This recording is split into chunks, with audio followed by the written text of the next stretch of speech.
Leave a barrel of dead fish out in the hot Mediterranean sun for 2 months, and you are going to have a rancid, putrid mess. But leave a barrel of dead fish and salt out in the hot Mediterranean sun for 2 months, and you're going to have one of ancient Rome's most prized and oft-used condiments, garum. So today I'm going to teach you how to make your own garum at home in a lot less than 2 months and without offending your neighbors. So smash that like button the way Caesar smashed Pompey's army at the Battle of Pharsalus and get ready to learn about garum, this time on Tasting History.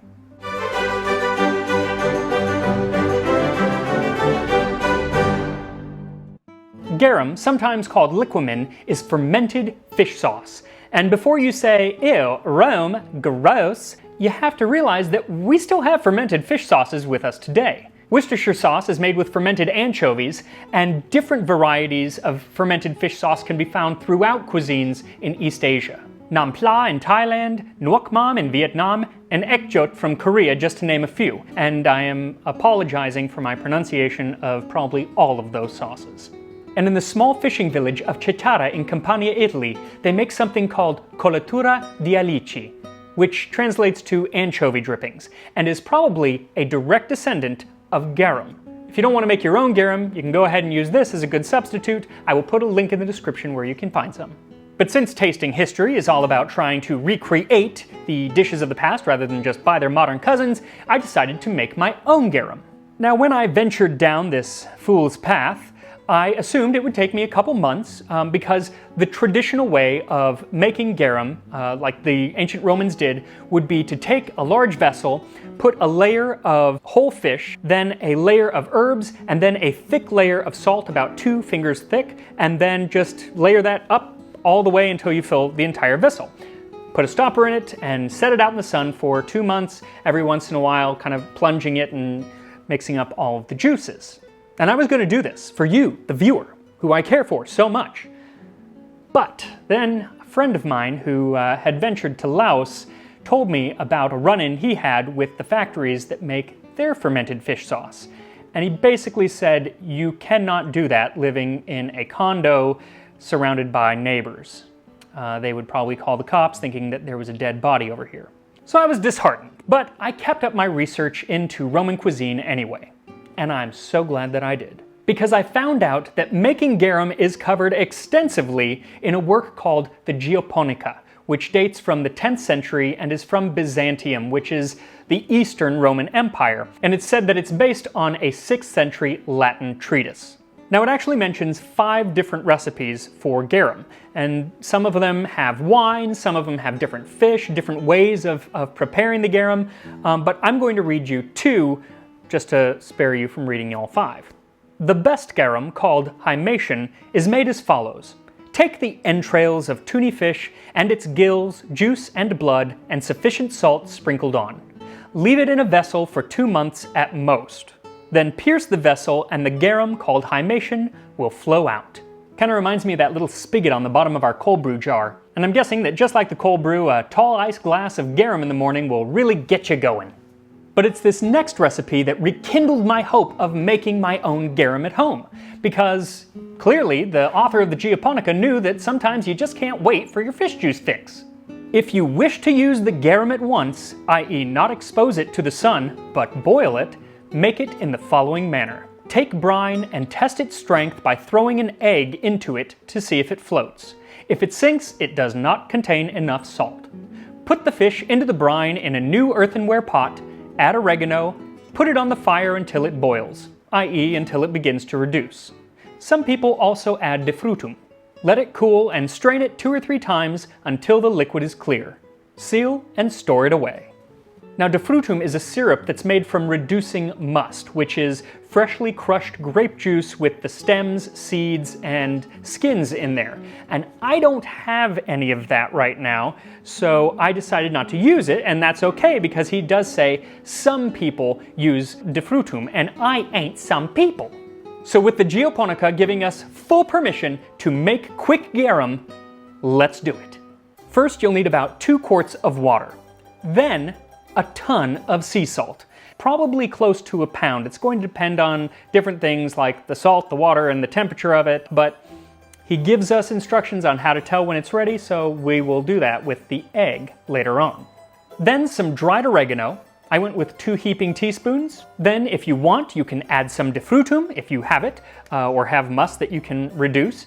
I'm not going to, 1, because I don't have it, and 2, because I want the star of the dish, the fish, to really shine through. But you can also use honey. There are records of honey being used or other kind of sweet things, so go ahead and use it if you want. Then you'll need about 2 pounds of small whole fish. You can use mackerel or sardines or anchovies or herring, anything that is an oily fish. Now they also use tuna, as in that first recipe, the tunny fish, but I mean, how much are you making? A tuna is like this big, so I'd stick with mackerel at most, because even a mackerel is kind of big. Lastly, you'll need that egg that I mentioned, but that's more of a tool rather than an ingredient. So first, we make our brine. Go ahead and start adding salt to the water. I'd start with about 400 grams at first and then work your way up. I ended up using just over 400 grams. I ended up switching pots because the large pot is actually better for making this, but the small pot was better for testing it with the egg because the large pot, the egg wasn't even covered, so it couldn't tell. But mix it in, and every once in a while, put the egg in there, and once it floats, stop adding salt. Now, if you end up adding too much salt, that's okay. It's just gonna fall to the bottom, not a huge deal. Then the recipe says to add the fish to the brine in a fresh earthenware pot. I don't have that, so I ended up using a stock pot. So add the whole fish to the water and the oregano, and stir everything together. Then it's time to boil it. So put the pot over high heat and let the fire do its work. You're gonna boil it for between 30 and 40 minutes, and every 10 minutes, go ahead and kind of give that fish a mashing with your spoon just to break it up. Should break up after the first 10. So as your house fills with the scent of boiling fish, my cat loved it, by the way, I'm going to show you why garum was such a popular condiment in ancient Rome. Noble garum, lordly garum, the taste of the sea. There was no end to the accolades that ancient writers put on garum. Pliny the Elder called it choice liquor, and his favorite was garum sociorum, often translated as garum of comrades. It was made of mackerel and came from southern Spain, and he said that scarcely any other liquid except perfume has become more highly valued. And while not all garum enjoyed such a price tag, it did become quite the booming business in the Roman Empire. It's thought that garum started in Greece with a sauce called gyros, probably made from a fish called gyros, which is the Netflix remake of a fish called Wanda. But when Rome took over Greece, the gyros took over Rome and became garum. See, the Romans didn't really salt their food, so instead, in pretty much every recipe that we have from antiquity, they use garum to impart sodium to their dishes. And in doing so, it also gave a certain umami flavor, which the Romans must have loved. Because in the most famous collection of Roman recipes that we have, De Re Coquinaria, nearly every recipe uses it, though by then it was called liquamen, but that is the story for another day. Not surprisingly, it was used in fish dishes and meat dishes and in most of the sauces, but it also found its way into vegetable dishes and fruit dishes and used as a salad dressing, and even in some of the dulcia recipes, or sweets, because fish sauce in dessert. What could go wrong? And it wasn't just used as flavoring, because it was quite the cure-all if Galen had anything to say about it. Now, you might remember Galen from the episode on the Black Plague cures, which I'll put down in the description below. Galen thought that foods controlled the humors in your body, which controlled your health. Every food had some degree of hotness, dryness, coldness, or wetness, and garum was no exception. He says that garum has the considerable capacity for heat and dryness, and on account of this, some doctors treat putrefying ulcers with it, and inject it into people with dysentery and sciatica. Now, if you take anything away from this video, it should be that despite what Galen says, you should never, ever inject anyone with fermented fish sauce. Ever. Also, while in one writing Galen says that it's a treatment for diarrhea, in another he says it's a treatment for constipation, so just kind of seems like wacky Galen's miracle tonic. I don't trust this Galen guy. Pliny the Elder, who I usually think of as a little bit more reputable, says that it was a good treatment for dog bites and earaches, and if you had stomach troubles, then the best cure was to eat African snails marinated in garum. Oh, but it needs to be an odd number of snails, because that's a thing. But while it was medicinal to some, others thought that the condiment exacerbated gout, caused melancholy, and destroyed your teeth, so I don't know who to believe. But regardless, the fact that it was in almost every Roman dish and it was used as medicine means that it had become quite the precious commodity by the time the empire took off. Garum factories were sprouting up all around the Mediterranean. In Judea, they made a kosher version for the Jewish population, and in Pompeii, it was known as Gariflos Scombri, or the flower of garum. Now, production centers tended to be, of course, on the coast, because plenty of salt, and moving fish, probably expensive, but also because the fish had to be very fresh. The poet Martial said, "Accept this exquisite garum, a precious gift made with the first blood spilled from a living mackerel." But as the empire's greed for garum grew, coastal towns had to say, "Hold your horses, this stuff stinks." There was a Byzantine regulation from the Hexabiblos that stated that any new garum factories needed to be built 3 stades away from any village or town. It's about 3/8 of a mile, and I'm not even sure that that would be enough. So yeah, lovely as the flavor might be, there were some that had less than great things to say about it. In an Epicurean tirade, Seneca the Younger said, "What? Do you not think that the so-called sauce from the provinces, the costly extract of poisonous fish, burns up the stomach with its salted putrefaction? What? Do you not judge that the corrupted dishes which a man swallows, almost burning from the kitchen fire, are quenched in the digestive system without doing harm? How repulsive, then, and how unhealthy are their belchings, and how disgusted men are with themselves when they breathe forth the fumes of yesterday's debauch. You may be sure that their food is not being digested, but is rotting." Not exactly commercial copy for garum there. And even Pliny the Elder and Martial had trouble making up their mind about how they really felt about garum.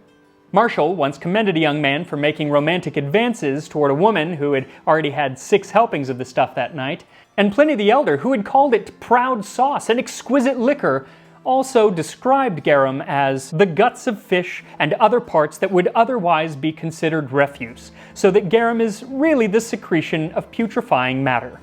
And he's kind of right, but to be pedantic, it is not putrid, but rather fermented. With the salt there to stop putrefaction, the breakdown actually comes from enzymes in the fish's own digestive system, so that essentially it's digesting itself over the period of several months. Kind of like the sarlacc pit. Anyway, let's get back to our own sarlacc pit in the kitchen.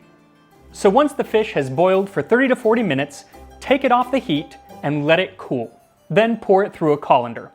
Now it says to strain it 2 or 3 times. I ended up doing it like 7 times, making a huge mess while doing it, because I started with cheesecloth. I wouldn't do that. It's just not enough. The best thing that I actually used was a paper towel and then a tea towel. So here is my bottle of garum, a nice kind of pale yellow color. Also, if you are bottling this, because it's going to last forever due to the high salt content, but you do need to make sure that the bottles have been sterilized. So, boil those bottles. Now, usually this is where I would taste the food that we've made, so I would just take a swig of this. But if you've ever taken the Latin course from Duolingo, as we all have, one of the first things you learn is garum non bibis, or you do not drink garum. But I really want to try it in its pure form before I add it to another dish, and luckily Pliny the Elder says that if you dilute it to the color of honey wine, you can go ahead and drink it. So before I try it, I've diluted a glass here. I'm going to first tell you how it smells in its purest form. So, fishy. Smells very fishy. Okay, so I'm going to try this in the name of science.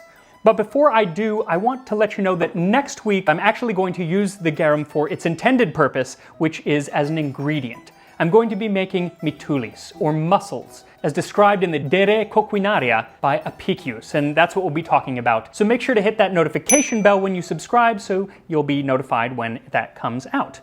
Okay, enough stalling. Here we go. Garum.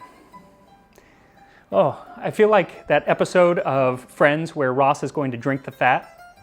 It's just a vanilla milkshake with pieces of fish in it. There aren't actually pieces of fish. It's been well strained, but okay, here we go. Enough.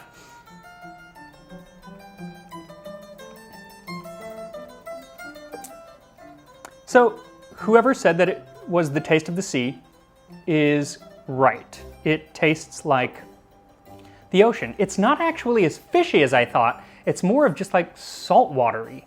It tastes like the ocean.